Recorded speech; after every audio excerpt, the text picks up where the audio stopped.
Guys, we're back with the Screen Team. We've got 2 more reviews for you this evening. We'll be doing the movie Truth or Dare, which will have Tracy on that one. And we got Tracy on this one, too. We are about to review the brand new movie, or I'm sorry, I should say the brand new interpretation of the movie Flatliners. Now, Tracy, did you see or were you interested in the original Flatliners? It had Julia Roberts and Kiefer Sutherland. Well, if it has Kiefer Sutherland and Kevin Bacon, there's no way you're going to keep me away from it. Right. They were just amazing. And I loved that movie. Julia Roberts, wonderful in anything she does. And then you had the Baldwin guy. Which one was he? One of the Baldwin brothers. They kind of, in their later years, they sort of blended together, so I can't remember. There's Steven, there's Daniel, there's Alec. And I think there's like 2 more. May have been Alec. Okay, guys, if you can remember, comment. I'm gonna IMDb that really quick. But you're a fan of the original Flatliners, right? Loved it. It was very original concept at the time. You didn't think about what, when we originally saw the trailers. Me and my dad saw the trailers, and my dad thought, no, he wasn't into horror. But the idea of finding out what happens when you die. And then, you find out it's your worst nightmare. Yeah. And so it was a great movie. And the little kid with the hood that just tortured Kiefer Sutherland, wonderful little evil-looking kid. This movie didn't really have that element for me. All right, so let's before we dive into the new one. It was William Baldwin. For all those who were wondering, William Baldwin is the one we were looking for. With the riders, the mailman.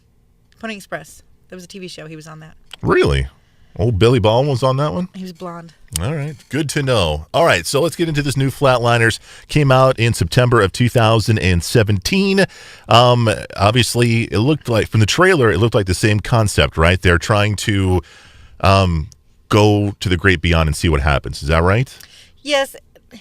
Some of the aspects seemed a little bit too convenient. There's a full, all-out working hospital in the basement of this hospital. Okay. With all the equipment that they need and all the, it's fully powered, and they can go down there whenever they want. Nobody seems to notice that they're missing.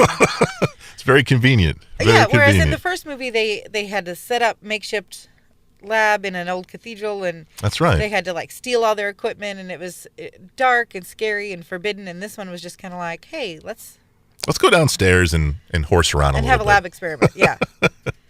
So we've got Ellen Page. Ellen Page is the main star of this movie. Is she the one who's starting this journey into the great beyond? Is she the one who's spearheading everything? She is. And one thing that I did like was that they showed what happened to her, what she could see when she was in there. And I thought that was pretty interesting. I didn't get it a whole lot. Yeah. Maybe there's other people out there that do, but for me, this movie was not one that really struck me as awe-inspiring. Okay. So let's talk about when they do go under. Is it the nightmare situation like the first movie? Kind of.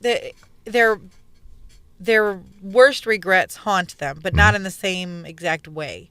Like in the first movie, it was the Alec Baldwin with recording the women, and everywhere he looked, he could see the recording of the women, and the little kid that came out and beat up Kiefer Sutherland and Julia Roberts' father, who committed suicide. They were scary. Yeah. They just weren't that scary. We have much better technology now. We could have done so much better with this movie. But there was the other lady, I don't remember her character's name even, who had forged the documents when she accidentally let a patient die. And so she was haunted by that idea. There's Nina. What the other people's regrets were. Was it Marlowe? The character of Marlowe? Is that who it was? I believe so. Okay.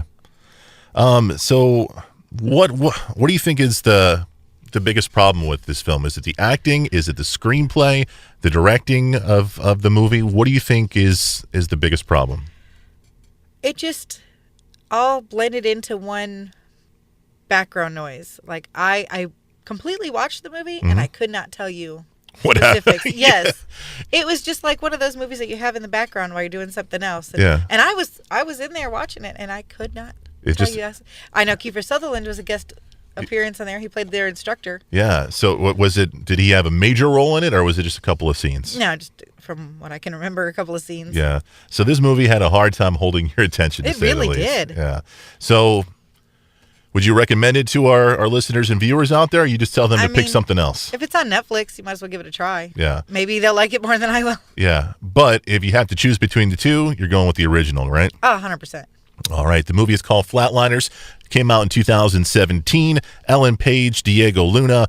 But Tracy, and you know what? I'm going to go out on a limb, too, and just say, if you want to see Flatliners, go see the original 1990 film, all right? Or get them both, compare them, and let us know what you think. That's good, too. See, this is why I have you on, Tracy. Coming up, we got more with Tracy. We're going to be reviewing the film Truth or Dare. It's coming your way next on The Screen Team.